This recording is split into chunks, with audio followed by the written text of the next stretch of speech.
বাংলায় এবার অভিন্ন দেওয়ানি বিধি। উত্তরাখণ্ড, গুজরাট, অসমের পর এবার বাংলায় ইউসিসি।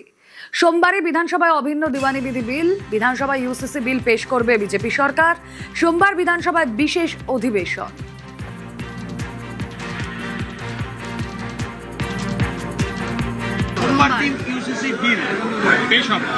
হিডেন এজেন্ডা তো বিজেপির নয়, প্রত্যেকটা কর্মী একদম রাজনীতির হাতে করেই হয়তো আমাদের পার্টিতে ছোটবেলা থেকে, তখন থেকেই ওটা জানে। হবেই, সময়ের অপেক্ষা। এক দেশ এক আইনে শ্যামাপ্রসাদ মুখার্জি শিখিয়ে গেছেন, ওটাই হবে। উত্তরাখণ্ড, গুজরাট, আসামের পর এবার পশ্চিমবঙ্গে চালু হতে চলেছে ইউসিসি। নির্বাচনী সংকল্পপত্রে বিজেপির তরফ থেকে আগেই দাবি করা হয়েছিল তারা পশ্চিমবঙ্গে ক্ষমতায় আসলে ইউসিসি চালু করবে। বিজেপি ক্ষমতায় আসার পর রাজ্য বিধানসভার যে প্রথম অধিবেশন, সেই প্রথম অধিবেশনের মধ্যেই এই ইউসিসি চালু করার ব্যাপারে সিদ্ধান্ত গ্রহণ করা হয়েছে। সূত্রের খবর, শুক্রবার এই সংক্রান্ত বিষয়ে আরো আইনজীবীদের সঙ্গে তারা কথা বলবেন। তবে বৃহস্পতিবার দিনকে সন্ধ্যাবেলা বিধানসভাতে যে কার্য নির্বাহী কমিটির বৈঠক হয়েছে, সেখানে এই বিষয়ে সিদ্ধান্ত গ্রহণ করা হয়েছে। আগামী সোমবার দিনকে রাজ্য বিধানসভাতে এই ইউসিসি সংক্রান্ত যে বিল তা পেশ হতে চলেছে। এর আগে আসামেও কিছুদিন আগে ইউসিসি বিল পেশ এবং পাশ করানো হয়। মধ্যপ্রদেশের মতো রাজ্যে সেখানে ড্রাফট তৈরি করা হচ্ছে এবং পশ্চিমবঙ্গের ক্ষেত্রে তারা বলছেন যে এইটি চালু হয়ে গেলে এক হচ্ছে নারী সুরক্ষা, অন্যদিকে নাগরিকদের সাংবিধানিক পদ্ধতি অনুযায়ী যে আইনি সুরক্ষা পাওয়ার কথা সম্পূর্ণভাবে তা তারা দিতে পারবেন।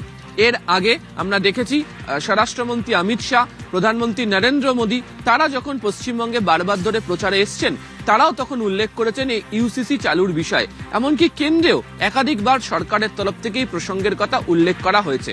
তবে সেই সময় রাজ্যে শাসক দল ছিল তৃণমূল কংগ্রেস, যারা এই মুহূর্তে বিরোধিতায় রয়েছে, তাদের তরফ থেকে ইউসিসি নিয়ে তাদের আপত্তির কথা উল্লেখ করা হয়েছিল।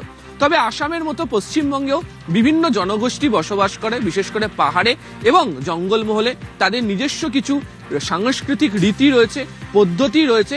সেই বিষয়গুলিকে মাথায় রেখে এই বিলে কি ধরনের বিষয়কে বিধিবদ্ধ করা হয় সেদিকেই প্রত্যেকের নজরে। তবে প্রশাসনিক মহলের শীর্ষ কর্তারা এবং রাজ্য সরকারের পরিচালনা করছেন যে সমস্ত আধিকারিক মন্ত্রীরা যারা রয়েছেন, তারা বলছেন নাগরিকদের অধিকার সুরক্ষিত থাকবে এই ইউসিসি চালু হলে। সেই ব্যবস্থা করেই বিধানসভাতে আগামী সোমবার এই বিল পেশ হতে চলেছে, যা নিয়ে 1 ঘন্টা আলোচনাও চলবে।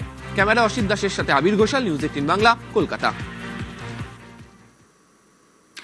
জালে কালি, তারাতলা বিপর্যয়ে গ্রেফতার কালীচরণ বন্দ্যোপাধ্যায়। প্রাক্তন মেয়র ফিরহাদ হাকিমের ওএসডি কালীচরণ। সকালে সরব সিএম, রাতে গ্রেফতার কালী। আগামীকাল আলিপুর আদালতে পেশ করা হবে কালীকে। কথা বলবো, অমিত রয়েছেন সঙ্গে। অমিত, দেখুন, এই কালীচরণ বন্দ্যোপাধ্যায় যে নামটির সঙ্গে কলকাতা পুরসভার বিভিন্ন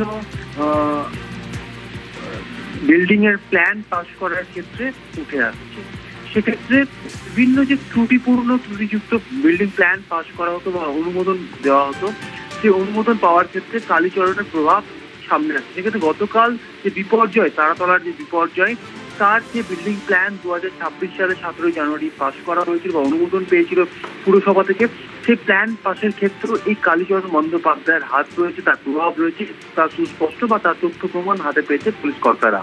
এবং তাকে আজকে সন্ধ্যা থেকে টানা জিজ্ঞাসাবাদ করা হয় লালবাজারে এবং অবশ্যই তাকে গ্রেপ্তার করা হয়েছে। আগামীকাল তাকে আদালতে পেশ করা হবে।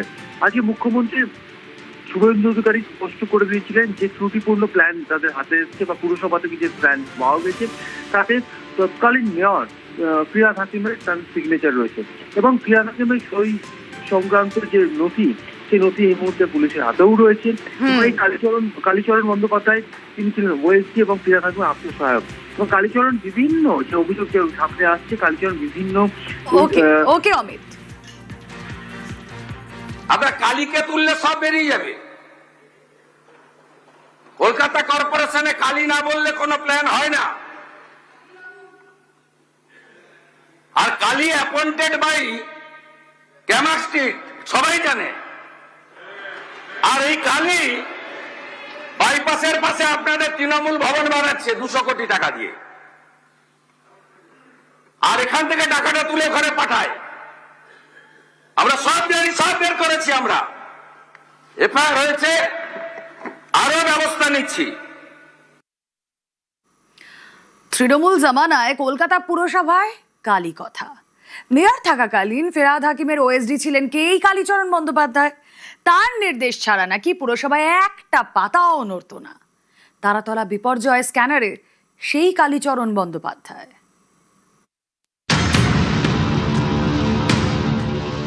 আমরা কালীকে তুললে সব বেরিয়ে যাবে। কলকাতা কর্পোরেশনে কালী না বললে কোনো প্ল্যান হয় না। আর Kali appointed by Camac Street, সবাই জানে। আর এই কালী বাইপাসের পাশে আপনাদের তৃণমূল ভবন বানাচ্ছে 200 কোটি টাকা দিয়ে, আর এখান থেকে টাকাটা তুলে ঘরে পাঠায়। আমরা সব জানি, সব বের করেছি, আমরা এফআইআর হয়েছে, আরো ব্যবস্থা নিচ্ছি। বিধানসভায় মুখ্যমন্ত্রীর মন্তব্যের পরেই শুরু হয় জল্পনা। কে এই কালী? কলকাতা পুরসভার অন্দরমহল বলছে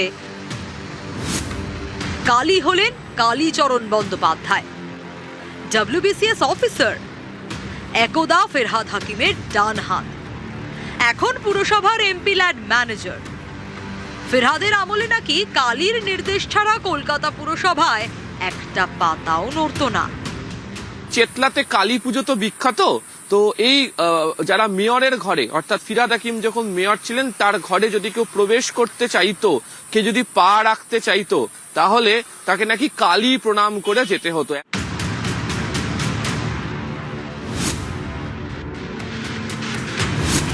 2003 সালে ডব্লিউবিসিএস পরীক্ষায় রাজ্যের দ্বিতীয় হন কালীচরণ বন্দ্যোপাধ্যায়। যোগ দেন ভূমি রাজস্ব দপ্তরে। 2006 সালে ওয়েস্ট বেঙ্গল পুলিশ সার্ভিস পরীক্ষায় বসেন। তাতে প্রথম হয়ে 2008 সালে রাজ্য পুলিশে যোগ দেন। প্রশিক্ষণের সময় পুলিশ ছেড়ে ফের ভূমি রাজস্ব দপ্তরে ফেরেন। 2010 থেকে পুরসভায় শুরু কালী রাজ। সোশ্যাল সেক্টরের চিফ ম্যানেজার পদে বসেন কালীচরণ। 2018 সালে কলকাতার মেয়র হন ফেরহাদ হাকিম। ওজন বাড়ে কালীরও। ফেরহাদের ওএসডি হন কালী। এরপরই উত্তরোত্তর বেড়েছে কালীর দাপট। কেএমসিতে তিনিই ছিলেন শেষ কথা। তার চোখ এড়িয়ে নাকি কোনো প্ল্যান পাস হতো না।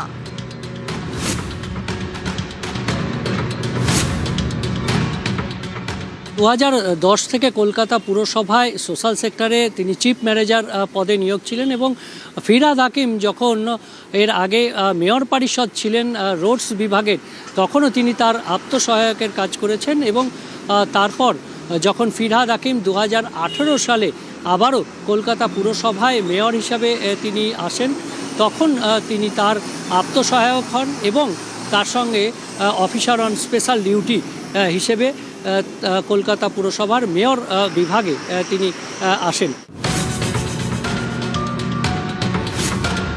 কালীর নামে একাধিক অভিযোগ রয়েছে। অভিযোগ, অভিষেক বন্দ্যোপাধ্যায়ের নাম করে তোলা তুলতেন তিনি। 2024 সালের 26 সেপ্টেম্বর শেক্সপিয়ার সরণি থানায় অভিযোগ দায়ের হয়। অয়ন ঘোষ দস্তিদার নামে এক ব্যক্তি অভিযোগটি করেছিলেন। শোনা যায় এই অয়ন নাকি ক্যামাক স্ট্রিটেরই কর্মী। এরপরই আসরে নামেন ফেরহাদ হাকিম।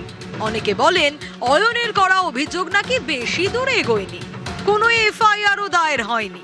কালীর দাপট অব্যাহত থাকে। যদি এরকম কোনো কমপ্লেন থাকে তো আমাকেই দিতে পারতো, আমি ইনকোয়ারি করব। এটা বিভাগীয় ইনকোয়ারি করা, নিশ্চয়ই করাবো।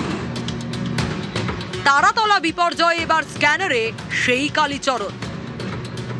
আমরা কালীকে তুললে সব বেরিয়ে যাবে।